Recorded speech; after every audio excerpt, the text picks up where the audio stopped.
Hi, students. How are you? I hope you are doing very well. I am super excited to have had this opportunity to be with you for this past 8 weeks. And this will be my last recorded video for this class. But this doesn't mean our relationship stops. Feel free to send me a message if you have questions regarding e-commerce, or if you decide to start your own e-commerce business. I'll be so happy to answer any questions that you may have regarding some of the concepts that we have discussed in this course. You've done well. I know it's been a long journey, but you've done well. We started in week 8.1, going through the basics of e-commerce, and every week building on it. And many of you that had the opportunity to engage when you responded to questions or polling, you did very, very well. I was very impressed with your group assignments, your homework, and your quizzes. So you should be very proud of yourself. And now we have the opportunity to put everything together. What does that mean? Throughout our journey in these 8 weeks, quizzes were given, check for understanding was provided. This gives you another opportunity to put it all together in your final exam. Relax, you will do great. Study, go over your notes, practice many of the old quizzes that we have taken, the old exam, because it's a comprehensive exam. What does comprehensive mean? It means we are pulling together all that we have learned from week 1 to week 8. And then those questions and concepts will be put on the exam. So there will be nothing new. It will only be review of items that we've gone over. So today, I want us to focus on how to take an exam, and then from reviewing your work that you did in the group work, many of you have a bright future in starting your own e-commerce business. You're taking a business course. So there's an interest in a business. I believe in you because you have some skills that you can apply to start your own e-commerce business. But my job today is kind of walk you through how you can start that business beyond just creating a business plan, which we have discussed in this course. So sit back and enjoy our last video. And again, thank you so much for allowing me to be part of this journey with you in these past few weeks. I look forward to seeing you in other classes that you may take at the university, and then we can further our relationship. As your instructor, it's been a privilege to have taught you. And I'm so confident that you learned something about yourself, you learned something about e-commerce, and the most popular feedback that I've received is the different types of e-commerce. And then now when you see an e-commerce website, you're able to see the shopping cart differently. You're able to see the checkout process differently. You're able to look at the product catalog differently. You're able to look at the advertisement differently because you have a general background. So you're about to take your final exam. You're about to prepare for your exam. I want to provide you a few tips that can help you. 1, keep your energy level high. Sleep 7 to 9 hours so you can get more, you be awake and energized. So the day of the exam, please, I encourage you to get a lot of rest. Then we have something called the 50-10 rule. Study 50 minutes every hour, spend 10 minutes clearing your mind. So typically you will have students engaging in cramming. So they feel like they have to study 3 hours straight, 2 hours straight, or 5 hours straight. That's not the case here. Study for 50 minutes, relax for 10 minutes, clear your mind, and then get back to work because your brain also needs time to rest. It's a muscle. Organize your calendar. Designated time for studying, free time, and exam time. This is extremely important to organize your calendar. As you prepare to take your final exam, these are some of the tips that can really help you. You have an extension on when the exam will take place. So utilize your time very well. We don't want to do last minute cramming, which simply means you know the exam will be, let's say, for example, will be on Thursday. This is just an example. And you wait till Wednesday night to start studying. That's not going to help too much. I know you are very busy. You have work, you have family, you have social life, you have so many things that you are working on, and you are a student on top of that. That's very, very important to plan.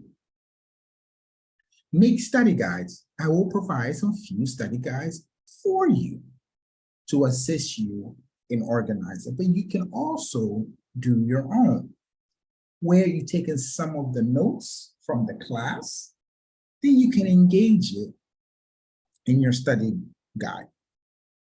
Study in groups, but only if it helps you. Don't let it be a distraction. There is nothing so powerful getting your peers together. I encourage you to do that. I'm also looking forward to providing a study group guide and a study group. If you may have any questions, you can make yourself available. And I'll make myself available. Then we all can study virtually. But if virtually doesn't work for you, call a few of your classmates. Your group leader is there to assist you. Maybe you can do it in your cluster group. Set up a time. Because what you may not understand, one of your peers may understand.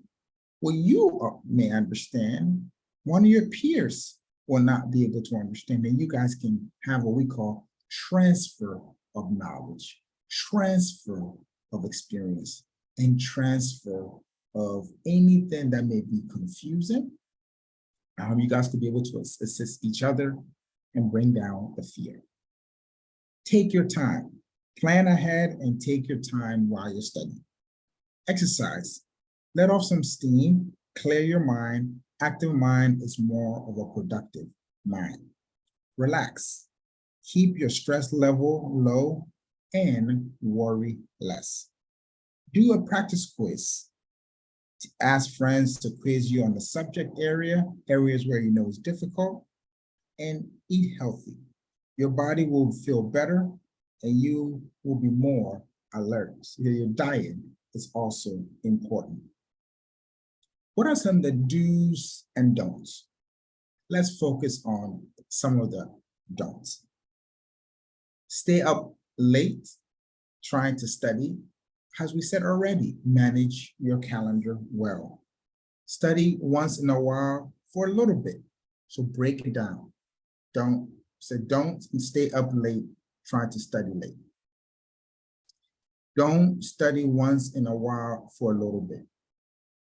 Don't study last minute right before the exam. Don't take long breaks or decide to overstudy.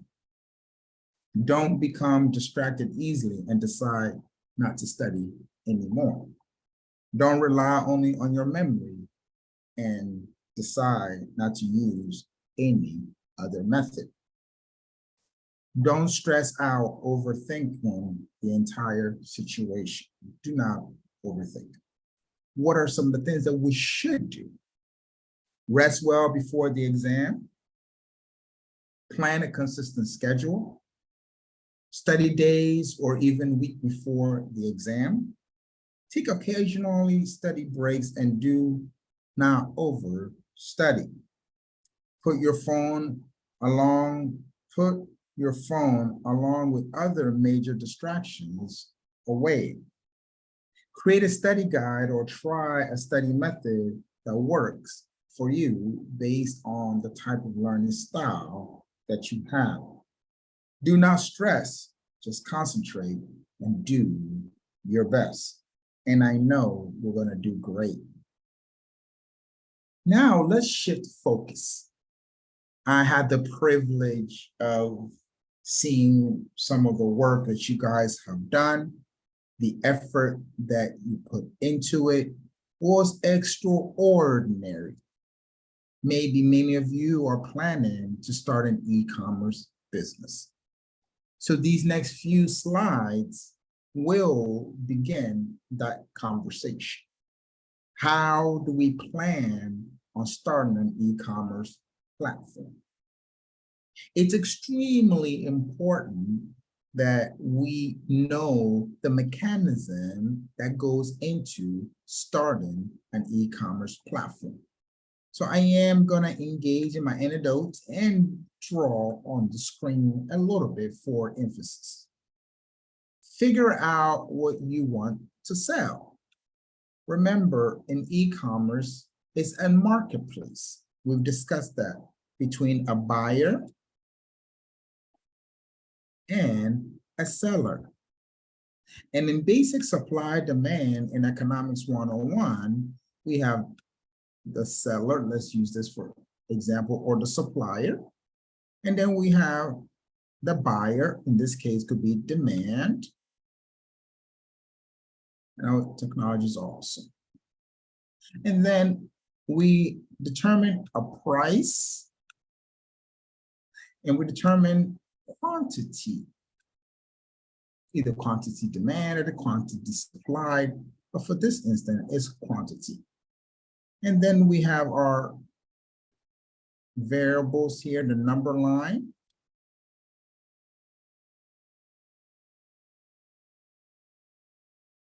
And this is also a factor into determining what we will sell and what we will not sell based on the supply and demand and how we get to a very competitive price beyond breaking even and a resting place known as equilibrium.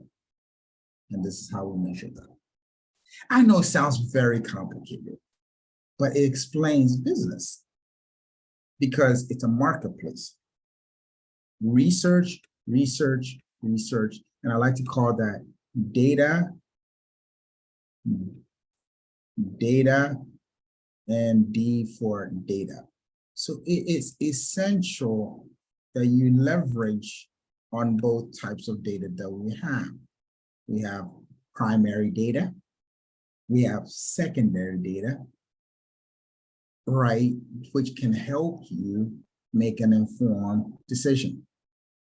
Choose the business structure. Every business has a structure, but let's get a little technical on the structure part because it gets me excited. And I'll put it at the bottom here. So when we talk about structure or choose a business structure, we know that we must definitely build systems. Okay, we must build those systems.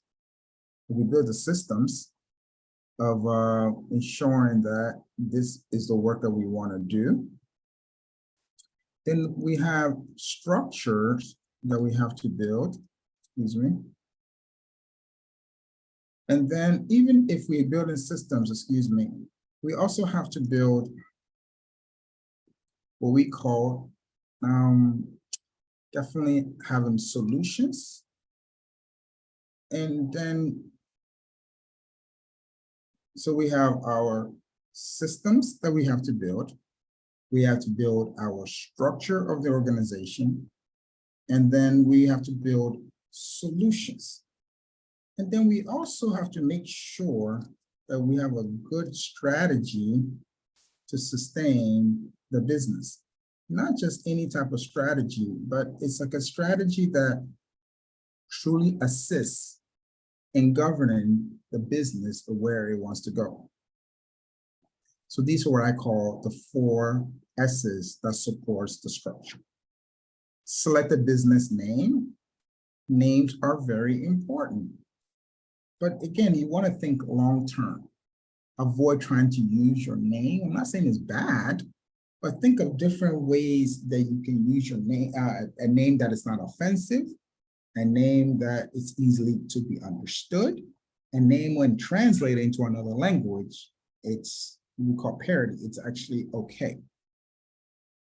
This applies in the US market. So I don't know what you have in your market. So apply with what we call the Internal Revenue Service. So you have the IRS, right, where it allows your business to be legalized and to be able to pay taxes. Obtain license and permits if it permits to your business.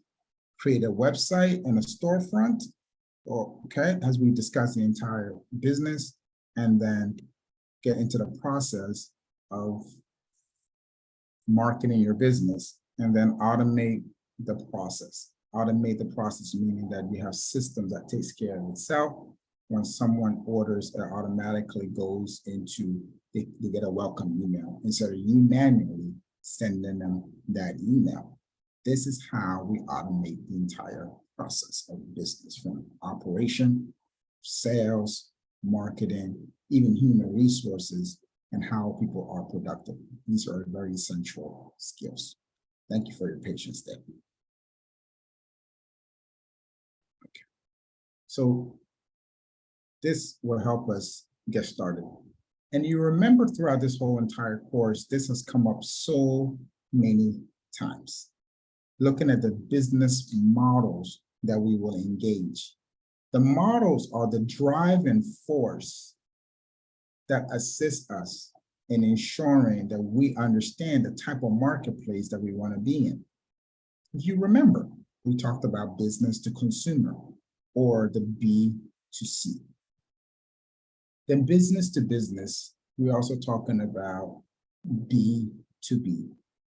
Then consumer to business, we're talking about C2C. And then we have what we call consumer to business. We have C2C, and then we can also add B2G, which is government, business to government. But these are the 4 that we can expand on. If you are B2C, you definitely understand the type of market that you're in. Look at Amazon, look at Flipkart, Snapdeal, and Paytm. This is their drive. And all of the parts of the business plan that I mentioned, it's driven by having a good understanding of what business model that they want to follow. Then we have business to business. So Alibaba, which we're very, very familiar with, Trade India, Export India, or India Markets to import. Let's emphasize on the Indian market for a moment. It's essentially important that you understand that they can have a consumer side, but their business model is driven to business. Then you have consumer to consumer. Remember, we talked about the auction sites, right, where the customer is able to put up a product and then set the price, set the logistics, and then it goes there. And then we have the consumer to business, where either you can have a blog, Upwork, Freelancer, Fiverr. These are part of the gig economy.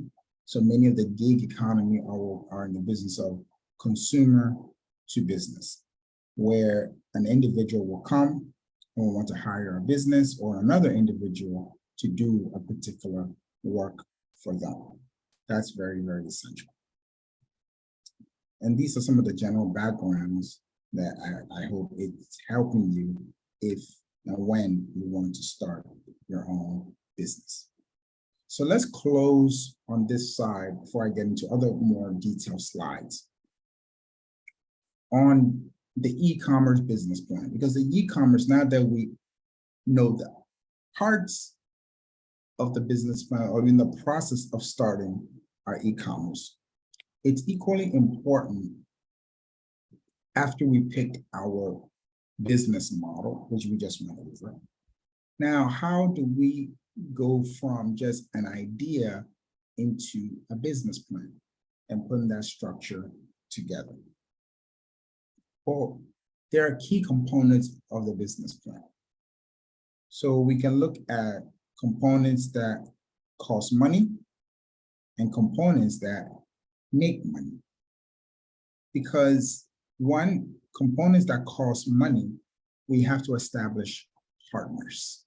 Very, very important that we're not able to do it by ourselves. So the relationships that we build with our partners, there could be more, suppliers, personnel, joint venture. So personnel could be getting the right people. Either we hire them from the gig economy, a marketer, someone to do social media, someone to be the virtual agent, someone to manage your CRM, you name it.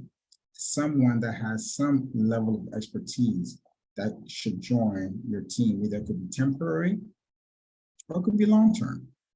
But as you're starting out, you don't want to incur a lot of costs, so you can use gig workers to solve that challenge for you.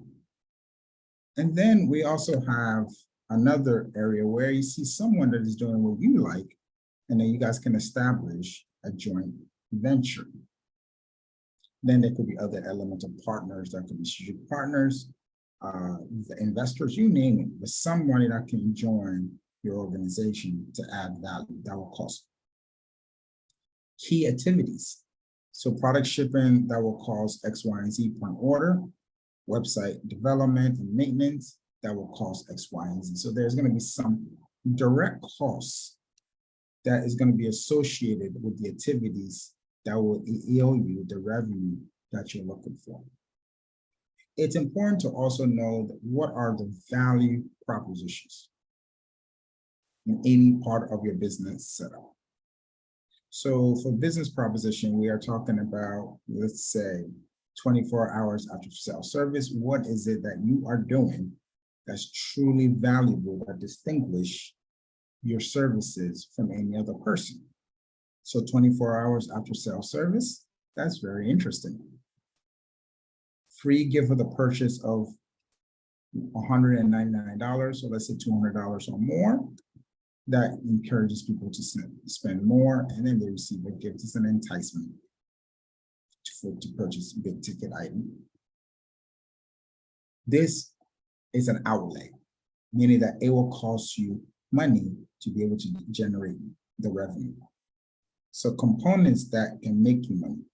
So customer relations, very, very, very important. Implement customer loyalty programs to retain existing customers, because it's very expensive to get new customers. So the key is, how do you retain your customers, and how do we cross-sell out to our customers? That framework must be provided. Customer segments, segment that target the audience on the basis of psychographic, mental, demographic, looking at their age, education, gender, economic status, you name it, geographic, and so forth. So we begin to segmentize our customers. We talked about that before. Use channels of marketing such as social media, email marketing, and so many of them, blogs, other avenues where once you understand your customer segment very well, then you're able to determine which types of channels that we can use to reach them. Is it online? Is it print? Is it TV? Is it a combination of traditional versus old? You name it, these are extremely important. So again, I'm so confident this will be helpful to someone that really would like to start their own business and looking for an e-commerce way of putting together many of the concepts that we have discussed in this class together in a different way so that they can actually apply. So throughout the course, we have laid out, don't forget, it's a new reminder of the entire e-commerce, e-business layout structure. Once we identify our business model, gone through the key components of what will cost us money, what will make us money, what is the value proposition, what are the activities, what are the strategic partners that we need to have. That's our cost. And then looking at areas where we have the channels of communication, the customer relations, and all the activities that need to be completed. Then we have identified our business model.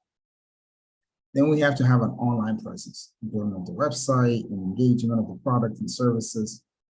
Then we talked about getting into the shopping cart experience. So the items, so how we avoid what we call the shopping cart abandonment, which many of us experience in one of our classes when I gave you a poll that we put an item in the shopping cart and then we change our mind. It could be so many different reasons. The price has changed. We said it was $5, but after all, the build-up cost now is $25. Many consumers are not gonna pay. And I know it's happened to so many of us. We get up, we're very excited, we want to buy a particular product, we click on the ad, it takes us to the website. Then we realize that, wait a minute, that not all the information was provided. Then we go into the payment gateway, where we want to build trust. We know this website is an efficient website. Can I trust it with my information? Once we get through that hurdle, then we provide payment information. Then it has to be processed by a merchant, a third party. The company ensures that, yes, you've been verified, and then you get all the shipping details, and then it's delivered to your doorstep. All of these are an essential part of what we call the ecosystem of e-commerce. So let's get into a little bit more detail. So how much can business do themselves? So we have to identify who and where our customers are, how to reach them, lots of use your own platform, tools to utilize it, or some businesses are more comfortable outsourcing. So the question is, what is the balance? So outsourcing e-commerce operations.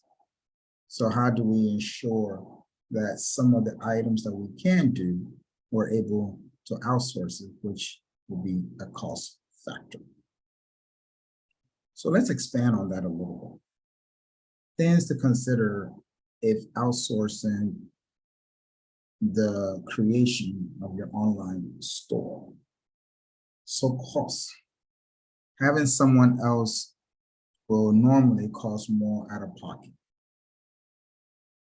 Quality. Professionals who are experienced may be able to deliver faster, more professional looking results than doing it yourself just to try to save money. Service. What happens after the store is created? You receive training, support, and guidelines.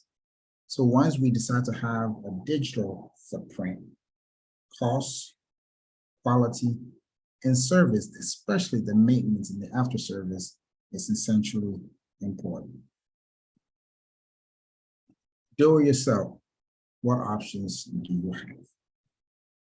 So marketplaces, third-party website hosting services for your product and services. Platforms utilizing software to sell a product from your own website. So there are solutions that you could, we call it a la carte, pick and choose which services that you want to put together in order to be able to run your business effectively. You've seen so many of these platforms for the marketplaces that allows your e-commerce engine to work. So let's take a few as an example, and I'm not advertising for any particular one, but just to highlight the services that they offer. So we have platforms. We have key is integration, how these platforms integrate into these existable, if that's a word, these businesses. So we can use a platform called Squarespace, which can allow you to build your e-commerce solution, but then you can integrate it with eBay and Amazon and even sometimes Alibaba.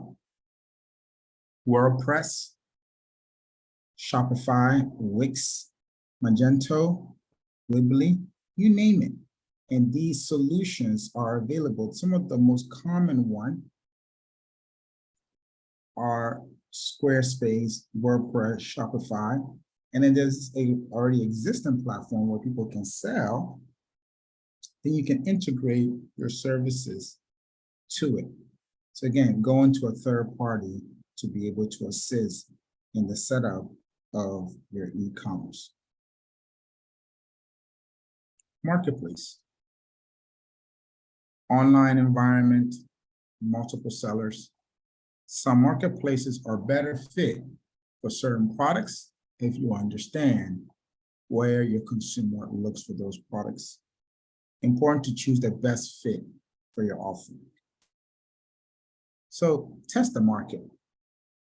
Numerous marketplaces all have different typical product ranges. Some specialize in the marketplace or specialty item. Test the product across different marketplaces to ensure that your pricing, your packaging, your approach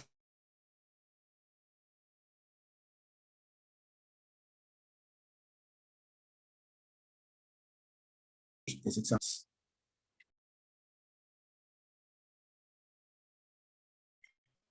Okay, so this is some company in UK that you may be familiar with or not. Just to make it a little bit more, allow certain verified sellers to sell their products. Tesco is operating trusted partner, not openly available to all, so they're very selective, associated with credibility because of their brand. So if you're the type of shopper that may be using Tesco online marketplace, this can give you a boost. So imagine finding these partners that can give you a boost in ensuring that your product or your services could be sold on a different platform. So same thing here with Boots. So it's a household name, synonym with household cosmetics, beauty, and toiletry products.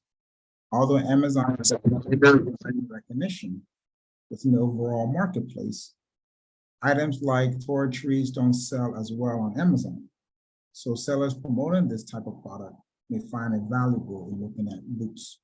So again, being very selective on where your product will do very well is equally important.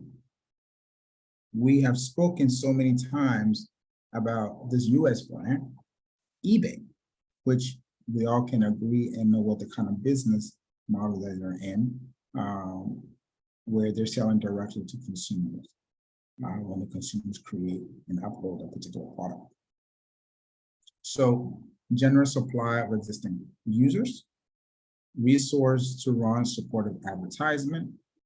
This drives additional virtual football to its service, increase or digital footprint, increase the potential audience, and final valuation fee.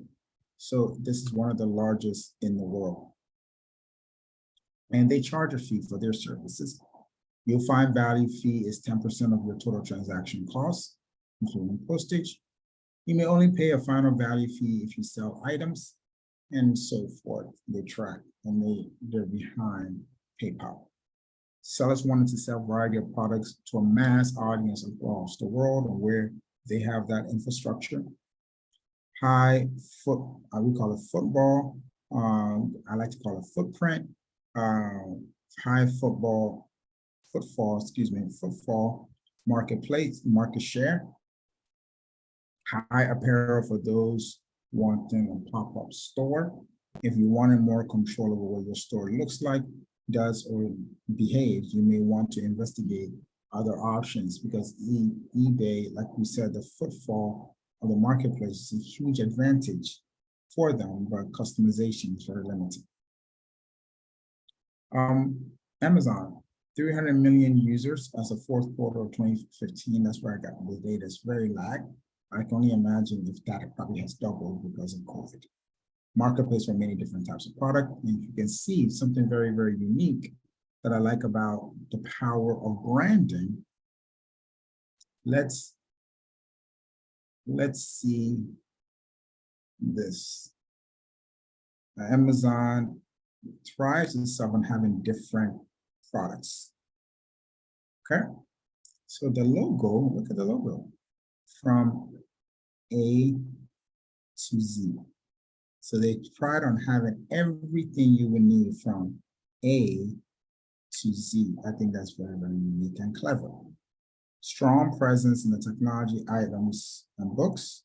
Structured marketplace, limited customization, again, just like eBay. But again, it's a global brand.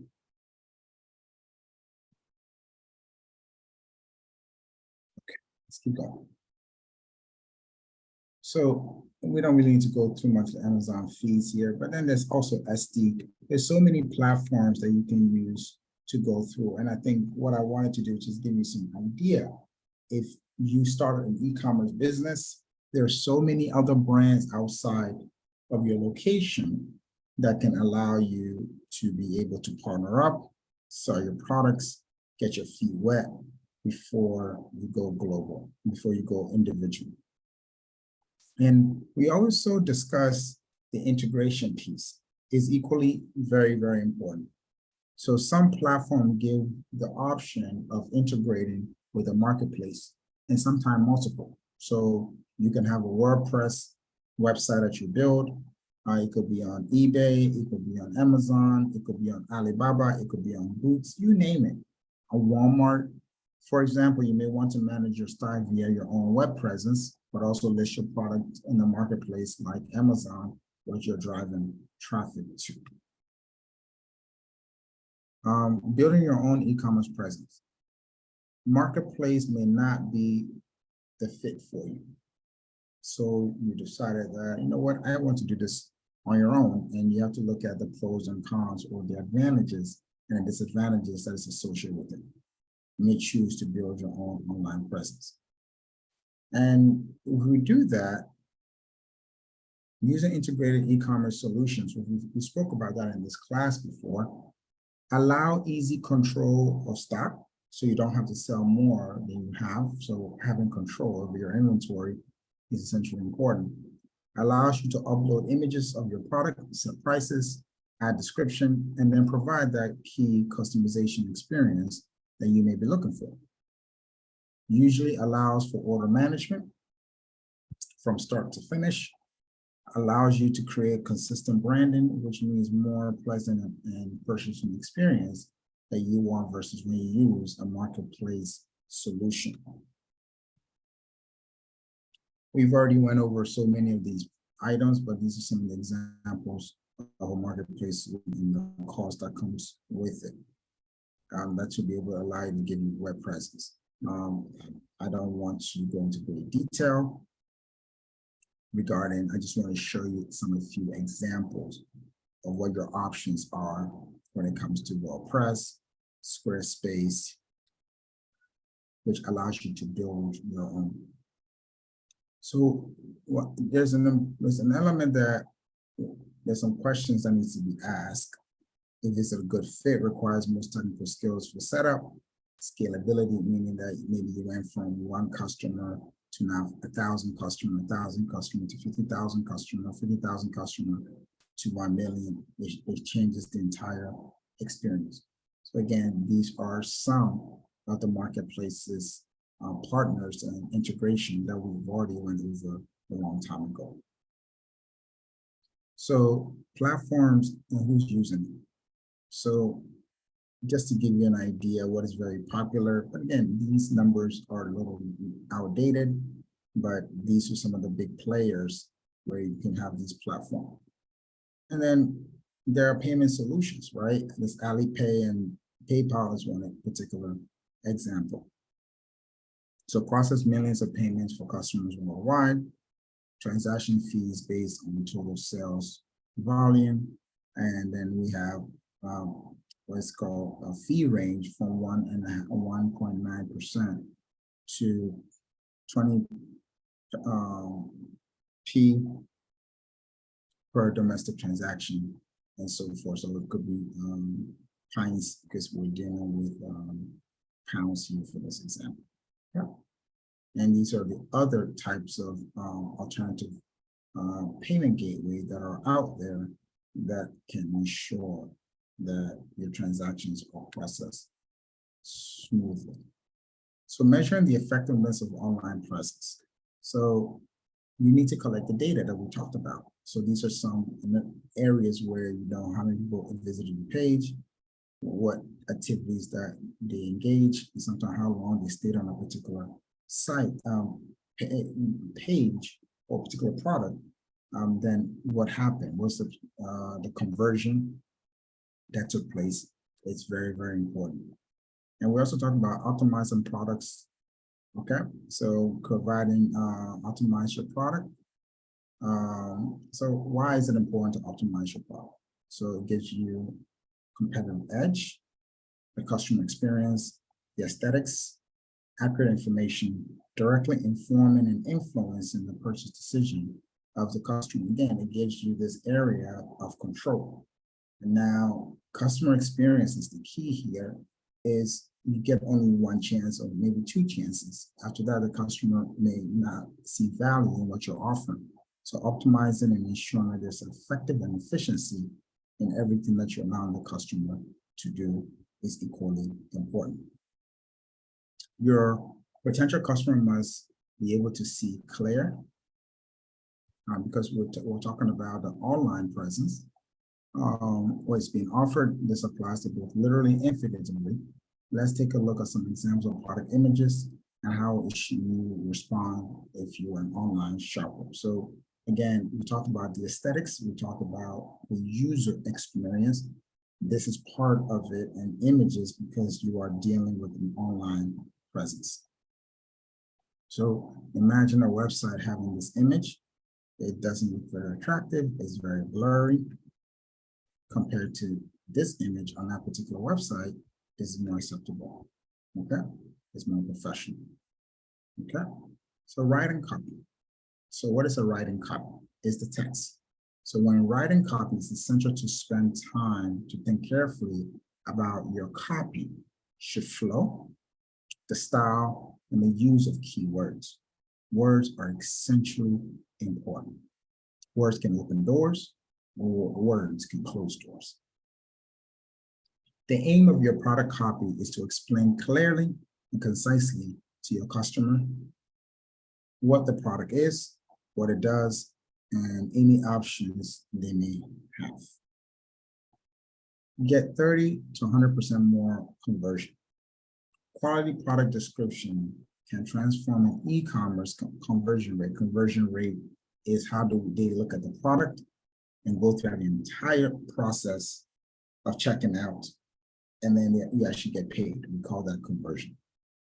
Its comments seem to increase by 30 to 100% just by having the right copy text description. As well as converting more visitors, search traffic increase drastically when unique copy is written each product. Goals of copy: establish trust, convince customers and visitors that your product is right for them by using the right type of buzzwords that is easily digestible and understood by that particular target. Use bullet points. 70% and 79% of people scan pages rather than carefully read. Avoid long sentences.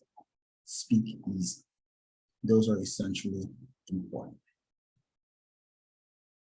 Other optimization opportunities. Video. Is your product suitable for a short video, which people are more easily engaged as they have the mobile experience? Responsive design. Is your e-commerce website optimized for viewing on the mobile? And we discussed how essential it is because many individuals are using mobile as their first form of interface. Okay, so I want to stop here And I'm hoping that this has provided a very clear overview of some of the strategies that you can use to start your e-commerce business. So is it the right time? These are some of the general questions that you want to ask yourself. Do you want to sell online? If so, why and what? Where are your customers? How are you going to ensure that some customers or all your customers know about that particular product? How do your customers shop? This is where the research comes in. Does the business have capacity? Is somebody else doing this? And what are some of the best practices? And what are the value propositions? And which solution is best for you? So thank you so much. And I'm hoping that I'm looking forward to so many of you starting your own business, becoming entrepreneurs, and sharing your experiences with us. Thank you so much for your time. And again, it's been a great privilege to have this opportunity to work with you all. Take care of yourself and all the best on your exam. And I know you will do well.